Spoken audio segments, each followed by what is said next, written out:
Hi there!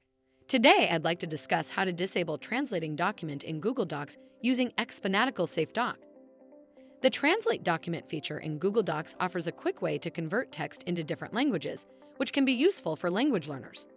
However, it can also be misused by students who may translate assignments or exam content into another language to bypass the original text or simply avoid completing the task themselves. By disabling the Translate Document feature, educators can prevent students from misusing it to cheat or take shortcuts in their assignments, encouraging them to engage with the original content and develop their language skills naturally. That's where xFanatical Safe Doc comes for the rescue. Safe Doc facilitates the restriction of the translating document function across Google Docs, ensuring that students only work with the material in its intended format. Disabling this feature helps maintain academic standards and fosters a more honest and focused learning environment. Setting it up is a breeze. Go to Chrome Web Store page, search for Safe Doc, then click Add to Chrome to add this extension.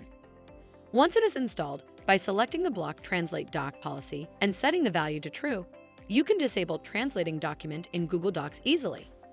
To know more, please visit xfanatical.com.